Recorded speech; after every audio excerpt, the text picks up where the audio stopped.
Hi everyone, welcome back to Paru Veera life style. నా పేరు పార్వతి. నేను డైలీ చెప్తూ ఉంటాను కదా, మార్నింగ్ లేవడంతోనే బ్రష్ చేసేసుకొని హాట్ వాటర్ తాగుతాను, గోరువెచ్చటి నీళ్ళు.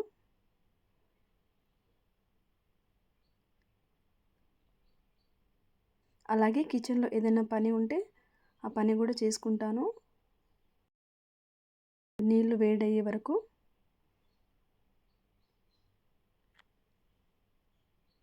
డైలీ కంపల్సరీ గోరువెచ్చని నీళ్ళు తాగాలి. అదేవిధంగా గోరువెచ్చని నీళ్ళు తాగేశాక ఈరోజు నేను జామాకు కషాయం చేస్తున్నాను. జామాకు కషాయం అనుకోవచ్చు లేదా టీ అనుకోవచ్చు. ఈ విధంగా జామాకు తీసుకొని మంచిగా వాష్ చేసేసుకొని మనం టీ లాగా పెట్టుకోవాలి. హెల్త్కి అయితే చాలా మంచిది జామాకు కషాయము. జామాకు కషాయం నా కోసం, నా హస్బెండ్ కోసం చేశాను. మేము అప్పుడప్పుడు అలా తాగుతూ ఉంటాము. మార్నింగ్ హాట్ వాటర్ తాగేసి తర్వాత ఓ హాఫ్ అన్ అవర్ తర్వాత ఈ విధంగా జామాకు కషాయం తాగాము. జామాకు కషాయం తాగేశాక టెర్రస్ గార్డెన్కి వెళ్ళి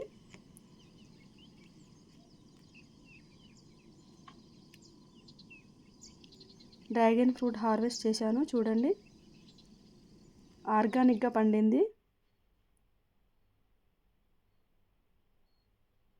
మనకు వీలైనంత వరకు ఆర్గానిక్గా కొంతైనా వెజిటేబుల్ అయినా ఫ్రూట్స్ అయినా పండించుకోవాలి. హెల్త్కి చాలా మంచిది. ఇప్పుడు మార్కెట్లో వస్తున్న వెజిటేబుల్ అయినా ఫ్రూట్స్ అయినా చాలా వరకు మందులు స్ప్రే చేసి పండిస్తున్నారు. డ్రాగన్ ఫ్రూట్ హార్వెస్ట్ చేశాక బ్రేక్ఫాస్ట్ కోసం నేను ఈరోజు రాగి జావా చేస్తున్నాను. 2 టేబుల్ స్పూన్ మాత్రమే పెడుతున్నాను రాగి జావా. నేను రాగి జావని ఎలా చేస్తానంటే చూడండి, ఈ విధంగా 2 టేబుల్ స్పూన్ రాగి జావా తీసుకొని అందులో గోరువెచ్చని నీళ్ళు లేదా నార్మల్ వాటర్ అయినా వేసుకొని ఈ విధంగా కలిపేసుకోవాలి. మనం డైరెక్ట్గా రాగి జావా పౌడర్ని ఈ హాట్ వాటర్లో వేస్తే మొత్తం ఉండలు కడుతుంది. అందుకే ఈ విధంగా చేసుకొని వేసుకుంటే మంచిగా ఉడికిపోతుంది. హాట్ వాటర్ అయినా యాడ్ చేసుకోవచ్చు, లేదంటే నార్మల్ వాటర్ అయినా యాడ్ చేసుకోవచ్చు. అదేవిధంగా రాగి జావ అయ్యే వరకు నేను బ్రేక్ఫాస్ట్కి కొన్ని ఫ్రూట్స్ కూడా కట్ చేసుకుంటున్నాను. ఇప్పుడు హార్వెస్ట్ చేశాను కదా డ్రాగన్ ఫ్రూట్, అది అలాగే కొన్ని కీరా, అలాగే బనానా, వీటిని ఈ విధంగా వాష్ చేసేసుకొని పీసెస్గా కట్ చేసుకుంటున్నాను రాగి జావ అయ్యేలోపు.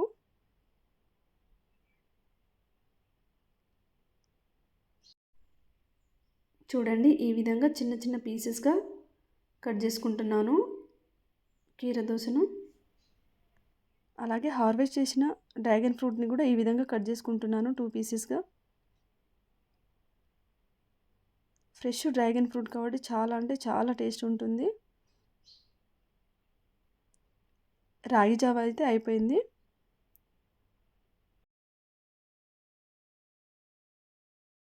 ఈ విధంగా బౌల్లో అయితే పోసుకుంటున్నాను. చూడండి, ఈరోజు రాగి జావను మేము నార్మల్గానే తాగేస్తున్నాము, అంటే కర్డ్ యాడ్ చేయట్లేను.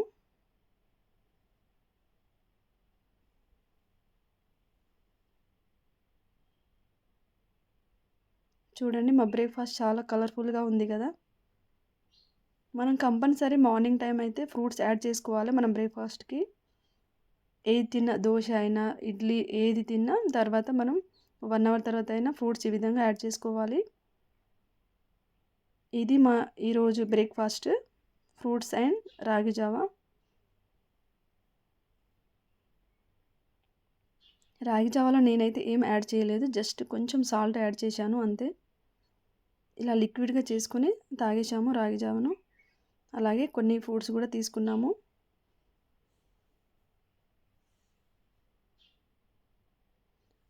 బ్రేక్ఫాస్ట్ చేయడంతోనే తర్వాత హాఫ్ అన్ అవర్కి అలా మేము నాటుకోడి చికెన్ తీసుకొద్దామని బయటికి వెళ్ళాము. చూడండి, ప్యూర్ నాటు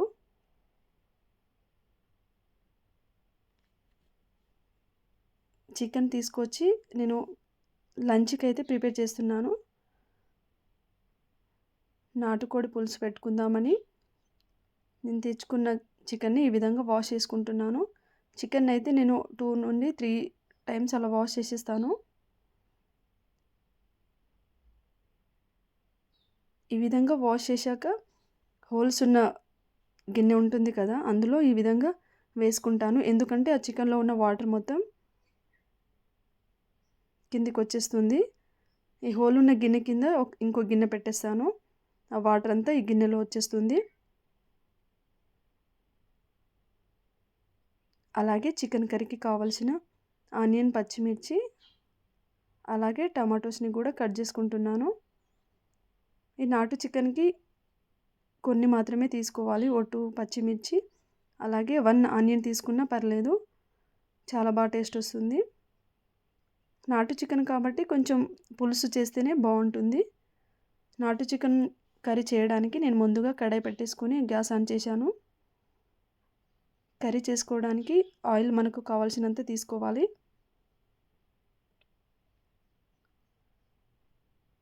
ఆయిల్ హీట్ అయ్యాక అందులో కొంచెం జీలకర్ర, అలాగే పచ్చిమిర్చి, ఆనియన్ ఈ విధంగా చిన్నగా కట్ చేసుకొని లైట్గా వేయించేసుకోవాలి.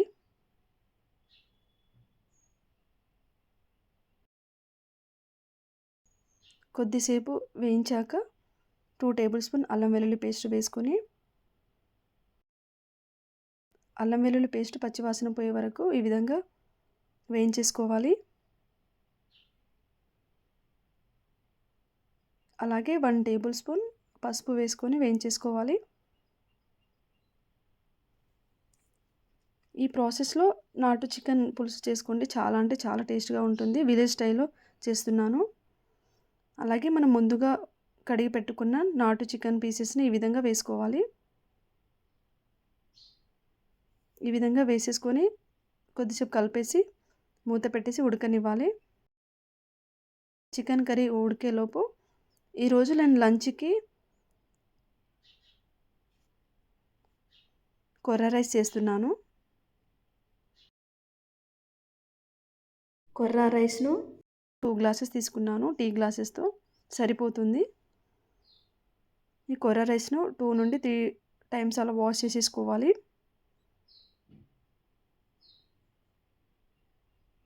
ఈ విధంగా వాష్ చేసేసుకొని పక్కన పెట్టేశాను చూడండి. అలాగే ఈ కొర్ర రైస్ని నేను కుక్కర్లో ఉడికించుకుంటున్నాను.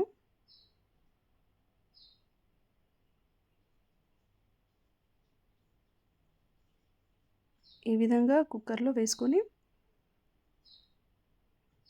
వండుకోవాలి కొర్ర రైస్ను. చూడండి, చికెన్ని మళ్ళీ ఈ విధంగా ఒకసారి మూత తీసి కలిపేసుకోవాలి. అలాగే నేను ఈ చికెన్ కర్రీకి 1 టమాటో తీసుకుంటున్నాను.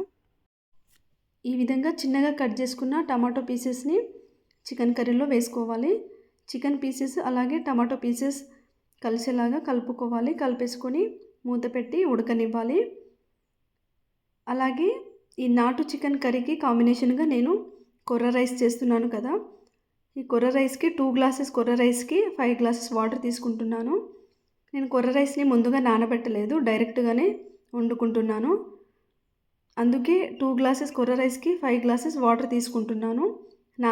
కొర్ర రైస్ని నానబెడితే కొంచెం వాటర్ తక్కువ పడుతుంది. నేను నానబెట్టలేదు కాబట్టి 5 గ్లాసెస్ వాటర్ తీసుకుంటున్నాను. మంచిగా ఉడుకుతుంది కుక్కర్లో అయితే.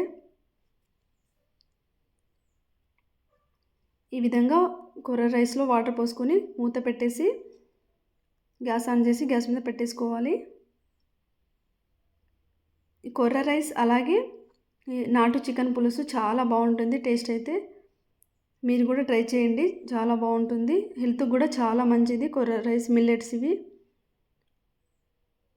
చూడండి, ఇటు టమాటోస్ మనం చికెన్ కర్రీకి యాడ్ చేసాం కదా, టమాటోస్ కూడా మంచిగా ఉడికాయి.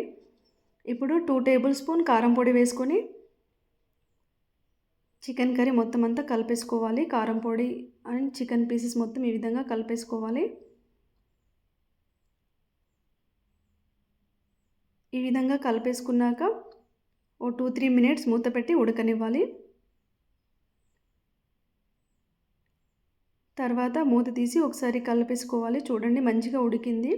దాదాపు 60% వరకు ఉడికింది.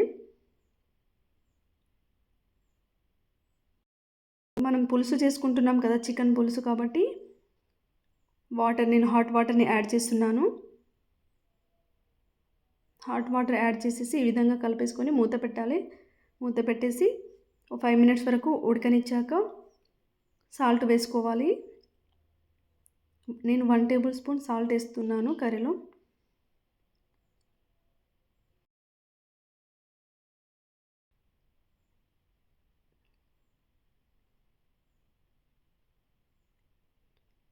సాల్ట్ వేసాక మూత పెట్టేసి 2 to 3 మినిట్స్ వరకు ఉడకనివ్వాలి. పులుసు కొంచెం చిక్కగా రావాలి అంటే ధనియాల పొడి, మసాలా పొడి వేసుకోవాలి. నేను 2 కలిపి మిక్స్ పట్టుకున్నాను. 1 టేబుల్ వేసేసుకొని ఈ విధంగా 2 మినిట్స్ మూత పెట్టి ఉడకనిచ్చాక చూడండి గ్రేవీ కూడా కొంచెం థిక్గా అయిపోయింది. తర్వాత మన ఆర్గానిక్ గార్డెన్లో పండిన కొత్తిమీరను చిన్నగా కట్ చేసుకొని ఈ విధంగా గార్నిష్ చేసుకోవాలి. చూడండి కొర్ర రైస్, అలాగే నాటు చికెన్ పులుసు,